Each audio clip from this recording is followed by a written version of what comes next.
Good evening. You're watching the News at 6 with me, Ishan Russell. The News at 6 is all about the day's biggest developing stories, and we'll be filling in on them over the next half hour. But first, the headlines that we're tracking right now. Day after the earthquake, survivors spend night in freezing cold, fearing aftershocks. Rescuers struggle against tough mountainous terrain as Afghanistan and Pakistan appeal for help.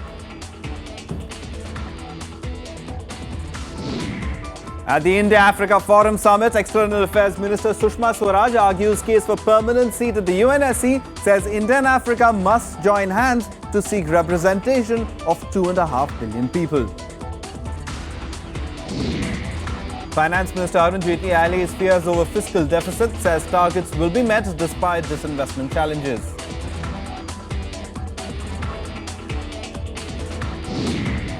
The beef controversy rears its head in Delhi again. Kerala Chief Minister objects to Delhi police reaching Kerala House in the national capital over complaints of beef being served on the premises. And tight security for third phase of polling in Bihar. Fate of 50 seats will be decided on Wednesday.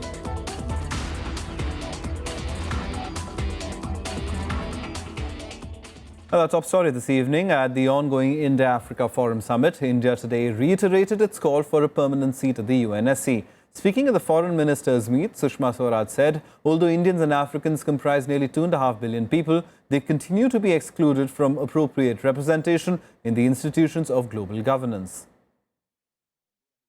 On day 2 of the India-Africa Summit, External Affairs Minister Sushma Swaraj forcefully put India's case for a permanent seat at the UNSC. Addressing her counterparts at the ministerial meeting on Tuesday, Sushma said both India and Africa must join hands to seek representation for nearly 2.5 billion people in both countries.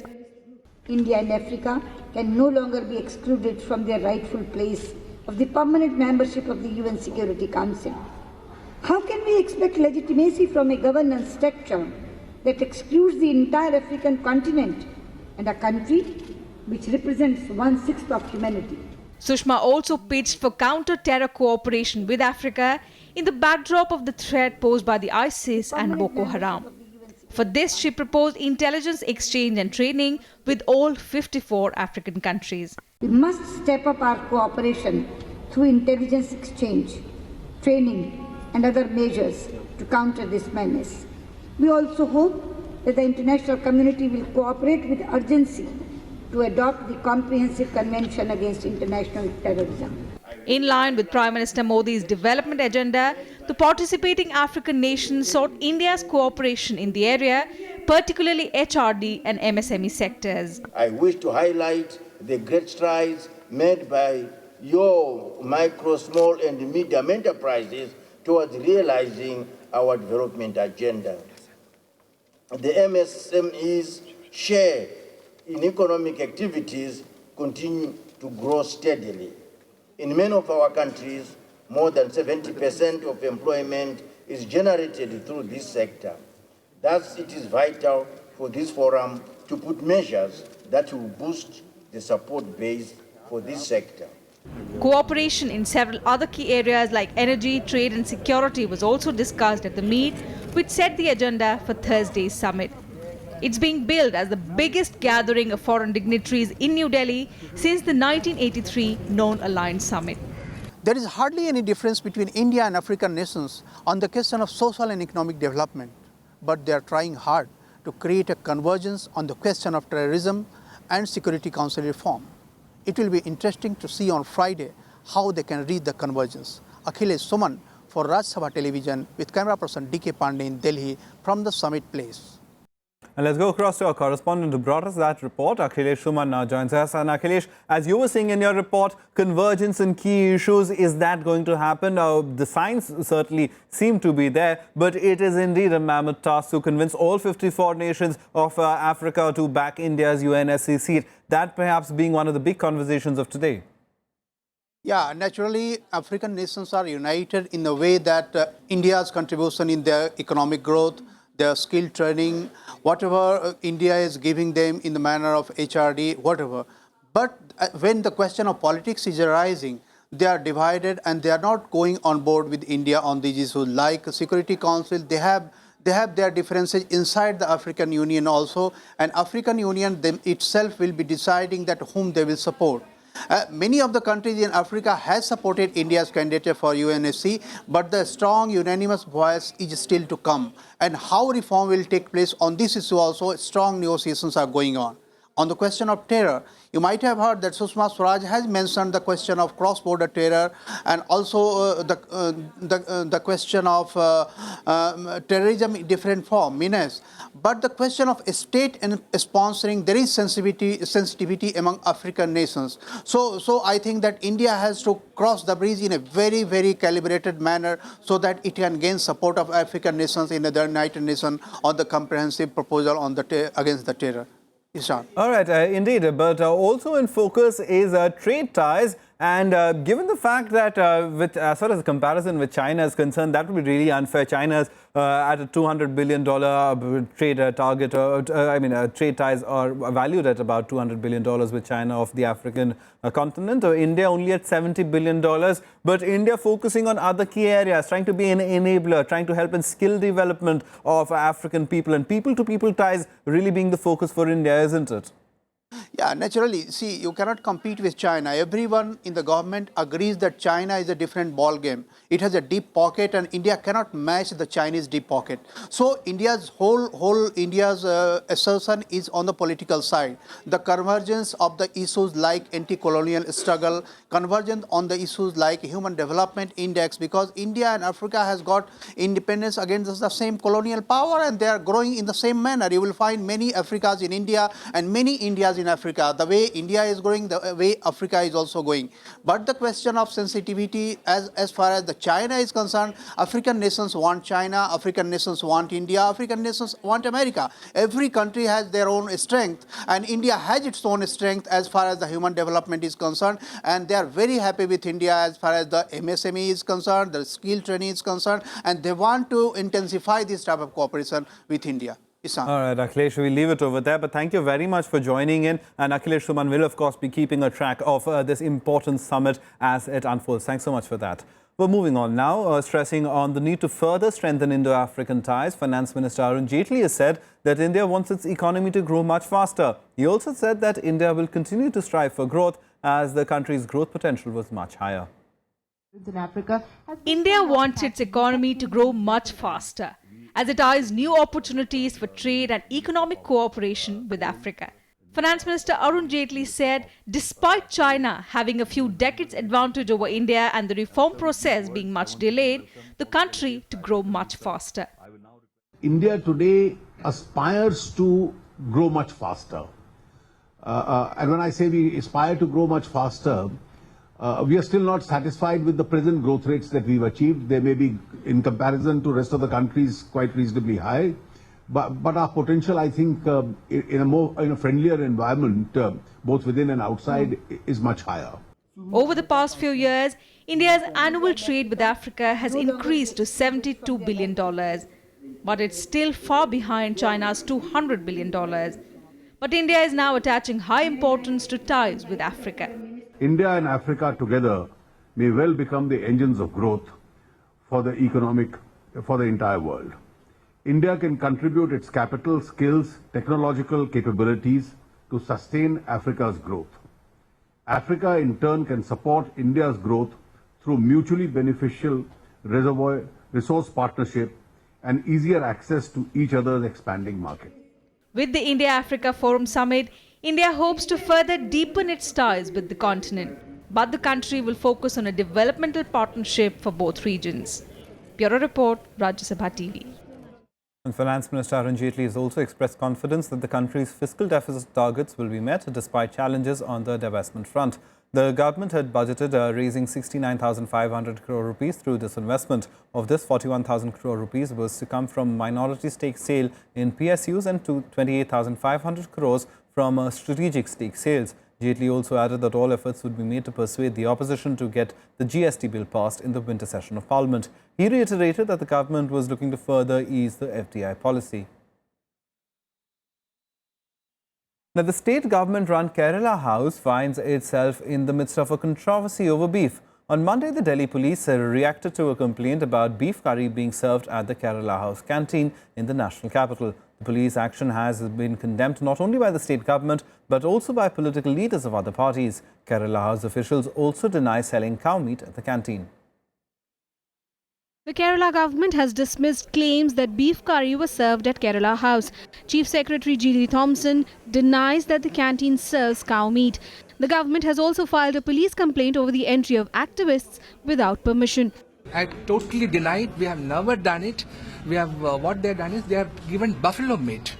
That is what they term as beef. No cow meat was served. Because it is a government organization. So, banned item is not serving in any of the restaurant in government under the government.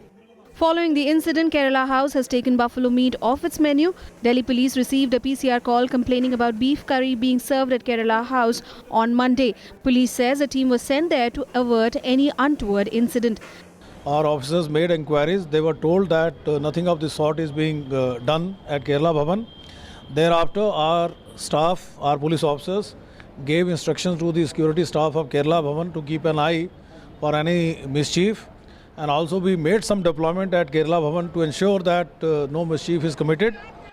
The Kerala government has complained to the police about violation of its rights as the guest house is in the state's control.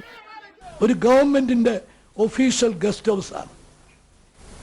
അവിടെ സംസ്ഥാന ഗവർണർമാരും മുഖ്യമന്ത്രിയും മന്ത്രിമാരും ജനപ്രതിനിധികളും ഒക്കെ താമസിക്കുന്ന സ്ഥലമാണ്.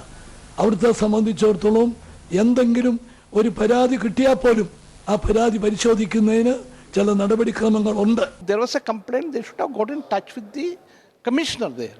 Now this is, they are purposefully destructing the federal structure of the country. It's not a small thing. A political war of words is also underway with parties indulging in attacks and counterattacks. Delhi Chief Minister Arvind Kejriwal used the incident to hit out at the Modi government, calling the police action an attack on the federal structure. It is an individual freedom of citizens to eat whatever meat or fish or vegetarian eat there. So that freedom should not be curtailed by anybody. Legally, there is no ban in Delhi. And this is buffalo meat which is got from the government abattoir. What is illegal is for the Delhi police to go and raid Kerala Bhavan in the way they did, under pressure from the RSS and its organizations. The law of the land says beef to be served in any restaurant in Delhi is illegal. That's the law of the land. Now, if somebody complains, forget who is complaining, but somebody complains to Delhi police, then the police is within their jurisdiction to go and investigate and search. 3 men claiming to belong to the Hindu Sena had called the police after noticing beef fry on a handwritten menu at the Kerala House canteen on Monday. Bureau Report, Rajya Sabha TV. Time for us to take a very short break. On the other side, India hold on to the second spot in the latest ICC one-day rankings despite their loss to South Africa.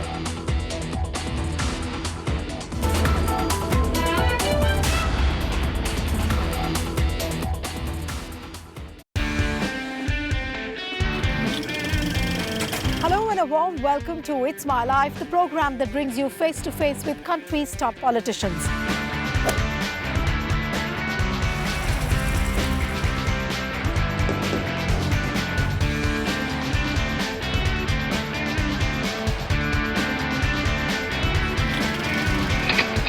You know, I've been flying for a very long time. It's a passion of mine.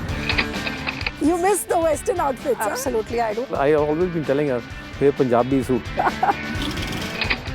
You can't be a successful MP without your wife. I can't be successful anything without my wife. मैं तो चला जिधर चले रास्ता. My wife, Dr. Prachi, was also prisoner in the other prison.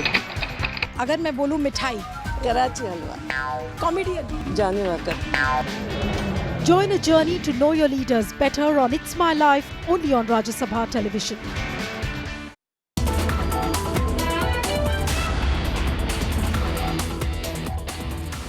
Welcome back. You're watching the news at 6.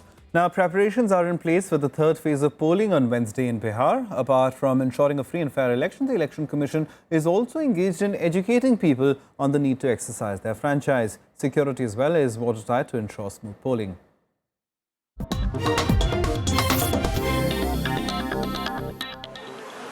Elaborate security arrangements have been made ahead of the third phase of Bihar Assembly elections tomorrow.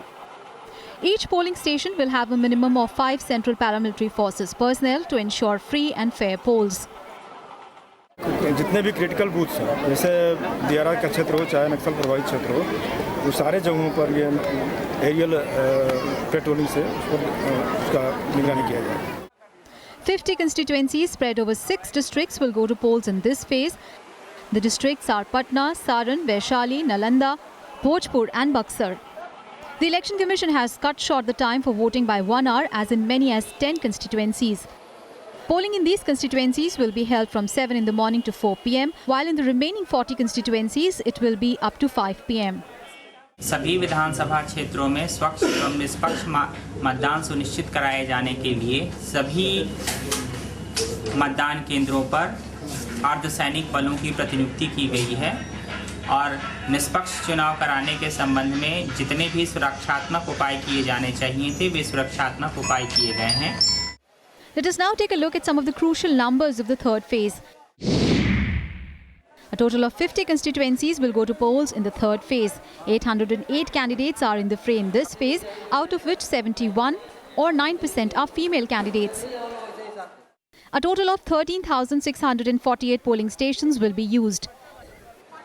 1.45 crore people are eligible to cast their vote in the third phase, out of which 78,31,388 are male, 66,86,718 female voters and 599 others.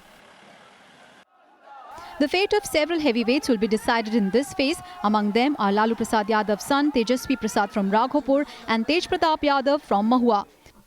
The other prominent leaders who will face polls on Wednesday are BJP leader Nand Kishore Yadav from the Patna Sahib constituency, Deputy Speaker Amrendra Pratap Singh from Ara, and BJP's Chief Whip in the State Assembly Arun Kumar Sinha from Kumbhrar. Bureau Report, Rajya Sabha TV. Continuing his election campaign in Bihar, BJP star campaigner Prime Minister Narendra Modi addressed rallies in Bihar's Motiari and Bethiya districts today. Attacking leaders of the Grand Alliance over bribe stings, the Prime Minister said Congress was putting up Bihar for sale.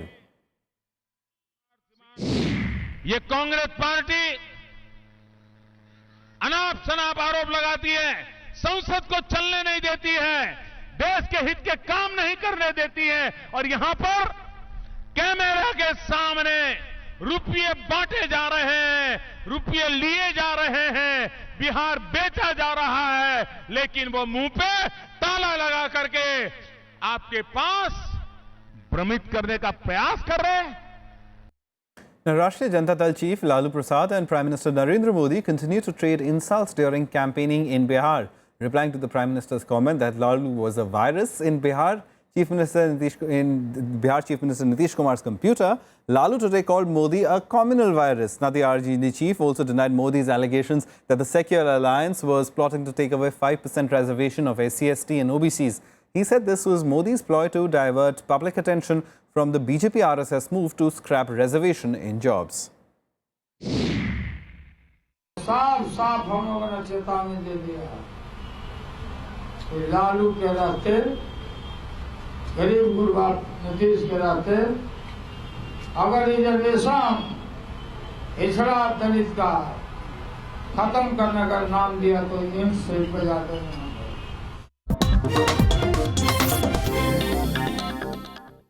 Let's now get you some more updates from around the country and nationwide. The Gujarat High Court today refused to quash the FIR against a Patidar community leader, Hardik Patel. The court said that there was prima facie case of sedition against him as he had advised youth to kill policemen. Hardik is currently in the custody of the Ahmedabad crime branch. Meanwhile, 2 Gujarat cops have been suspended for allegedly taking a picture with Hardik Patel that went viral on social media. The Sri Lankan Navy arrested 34 Indian fishermen and seized their boats today for allegedly fishing in Lankan waters. Fishermen in Tamil Nadu have demanded help from the state and central government. Normal life is affected in Kashmir after the shutdown called by the separatists. They are holding protests against the landing of the Indian Army in the state on this day in 1947. Schools, colleges and business establishments were closed. Nestle announced that it had restarted production of Maggi noodles in India. The company will start selling in the market only after the fresh samples are cleared. The company was forced to stop production earlier this year due to the presence of lead beyond permissible levels in the product. Some international news now, and Afghan President Ashraf Ghani called on his countrymen to help those in need after the death toll in the massive earthquake on Monday. Rescue teams were sent to remote mountainous areas where the effects of the quake are still unclear. The death toll in Afghanistan and Pakistan is now over 300 people. A day after the earthquake, rescue workers stepping up efforts in Afghanistan and Pakistan. The mountainous terrain made it difficult to determine the damage, even as people fearing aftershocks spent the night under the skies in freezing temperatures. Meanwhile, Afghan President Ashraf Ghani has appealed for more help. لطول وطن والونا داده مخصوصا حق وطن والونا چه کلی که ولسوالی که یا هر بل ځای کې چې د حادثې محل ده حضور لري لومړی نورو وطنوالو سره مرسته وکړي دوم دقیق معلومات. The death toll has crossed 300 so far, and authorities say it could rise further. Hospitals are struggling to cope with the wave of the injured coming in. The Pakistani army has evacuated several injured from Chitral that was closest to the epicenter. सबसे ज़्यादा अभी तक जो जानी नुकसान की इत्तला है वो चित्राल से मौसूल हुई है. इन इलाकों का फ़ज़ाई सर्वे करने के लिए हेलीकॉप्टर और C-130 तैयारे भेजे गए हैं. ये MS-17 दूसरी सॉर्टी है. इसमें भी हम 3000 kgs जो है वो राशन आइटम्स लेकर जा रहे हैं और जैसे इंशाल्लाह ताला लोडिंग कंप्लीट हो जाएगी तो हम लोग चित्राल के लिए टेक ऑफ करेंगे और इंशाल्लाह 1.5 घंटे के अंदर अंदर चित्राल लैंड करके फर्दर फिर वहाँ से जो आगे अफेक्टेड एरियाज़ हैं वहाँ पर इंशाल्लाह ताला हम लोग अपना रिलीफ ऑपरेशन स्टार्ट करेंगे. India, Iran and the US forces in Afghanistan have all offered help, but so far the local authorities have not requested assistance. The U.S. government has been in touch with the governments in Afghanistan and Pakistan, and we stand ready to provide any additional support that may be needed. There are a number of pre-positioned emergency shelter and relief supply kits in warehouses throughout Afghanistan. The U.S. Geological Survey said the quake originating in the Hindu Kush region was deep set, causing less shaking at ground level, limiting the damage to the national capital, Kabul. Bureau Report, Rajya Sabha TV. Let's now take a look at other international news and global buzz. The Islamic State claimed responsibility for a suicide bombing that killed a worshipper and wounded several others at a Shiite mosque in Najran. The attack on the Al-Mashhad mosque took place during evening prayers. A Saudi prince and 4 others were detained in Lebanon in the largest drug bust at Beirut airport. More than 2 tons of illegal drugs were recovered from their private jet at the Rafiq Hariri airport in the Lebanese capital. 5 Jordanians were killed and 20 injured when a truck laden with fireworks caught fire in Amman. The explosion took place in the yard of Jordan's Customs Department. Prime Minister Abdullah Ansar has sought an inquiry into the causes of the fire. Import of fireworks are illegal in Jordan. Time now for all the sports action in Sports Beat. India held on to second spot in the latest ICC one-day rankings, despite their home series loss to South Africa. The Proteas retained third position but reduced India's advantage to 2 points. In the batsmen's table, Virat Kohli rose to second place behind South African captain A.B. de Villiers. MS Dhoni is at 6th and Shikhar Dhawan is at 7th place. Indian cricketer Amit Mishra was released after arrest in an assault case in Bengaluru. Mishra was grilled in a 3-hour-long interrogation session before being arrested. The police asked him to appear before them in a week's time to answer criminal charges of assaulting a woman friend in Bangalore. The International Olympic Committee has allowed refugee athletes to take part in next year's Olympics. IOC Chief Thomas Bach made the announcement at the UN General Assembly that adopted a resolution urging all countries to stop fighting and observe a truce during the 2016 Summer Olympics and Paralympics in Rio de Janeiro. Chelsea manager Jose Mourinho was charged with misconduct by the Football Association over his language and behaviour in Chelsea's defeat by West Ham United. Mourinho was sent to the stands after he tried to speak to referee John Moss in his room at half-time. Both clubs were charged for failing to control their players. Rafael Nadal came from a set down to beat Lucas Rosol to reach the second round of the Swiss indoors tournament in Basel on Monday. The world number 8 came within 2 points of defeat before sparking into life to win the match 1-6, 7-5, 7-6. That's all from us. Goodbye.